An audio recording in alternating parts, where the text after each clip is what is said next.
Big boss అనే show ఎక్కడి నుండి వచ్చిందో చాలా మందికి తెలియదు. బిగ్ బాస్ ఇందులో అసలు తెలుగులో ఎక్కడా లేదు. రెండు ఇంగ్లీష్ పదాలే. తెలుగు బిగ్ బాస్లో తెలుగు వారే లేరు.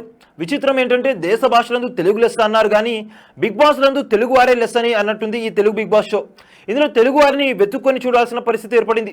టీవీ సీరియల్స్ లో కన్నడ హీరోయిన్లు కన్నడ ఆర్టిస్టులు ఎక్కువ అవుతున్నారు. ఈ రోజులో ఆఖరికి తెలుగు బిగ్ బాస్ లో కూడా కన్నడ వాళ్ళే ఎక్కువగా రావడం బాధాకరం. పరభాష వాళ్ళు రావడాన్ని గొప్ప మనసుతో తెలుగు వారు అంగీకరిస్తారు. కానీ కనీసం తెలుగు వారు లేకపోవడాన్ని చూసి బాధపడాలో సంతోషపడాలో అసలు తెలుగు మాయమవుతుందని గట్టిగా ఏడవాలో అర్థం కాని పరిస్థితి. సినిమాల్లో పరాయి భాష సినిమాలు, సినిమా హీరోల్లో పరాయి హీరోలు, సినిమా విలన్స్ లో పరాయి విలన్లు, సినిమా డబ్బింగ్ లో కూడా పరాయి వాళ్ళు, అంతా పరాయిమైనప్పుడు మనం తెలుగు వారిమని గర్వంగా ఛాతీ రొమ్ము విడుచుకొని తెలుగు జాతి మనది, నిండుగా వెలుగు జాతి మనది అని పాడుకునే రోజులు ఎప్పుడో పోయాయి అనుకోవాలి. తెలుగు జాతి మనదే, చెయ్యెత్తి తెలుగోడా గతం ఎంత ఘనకీర్తి కలవడం ఊరికి అనలేదేమో. ఓటీటీలో కూడా పరాయి భాష సినిమాలే దర్శనమిస్తున్నాయి ఈ రోజుల్లో. తెలుగు వీర లేవరా బిగ్ బాస్ చూడరా అని ఒకవేళ అనుకుంటే తెలుగు వీర లేవరా కన్నడం బిగ్ బాస్ తెలుగులో చూడరా అని అనుకోవాలేమో. భాషాభిమానం ఉండడంలో తప్పులేదు, కానీ అసలు భాష కనుమరుగయ్యే పరిస్థితి వచ్చినప్పుడు బాధపడకుండా ఉండడం క్షమించరాని నేరం అవుతుంది. ఈ విషయంలో తమిళ వాళ్ళు మనకు చాలా ఆదర్శం. భాషాభిమానం విషయంలో వాళ్ళని మించిన వారు లేరంటే నమ్మశక్యం కాదు. ముందు ముందు అయినా తెలుగు బిగ్ బాస్ లో తెలుగు వారు కనిపిస్తారేమో ఆశిద్దాం. కనిపించకపోతే ఎప్పట్లాగే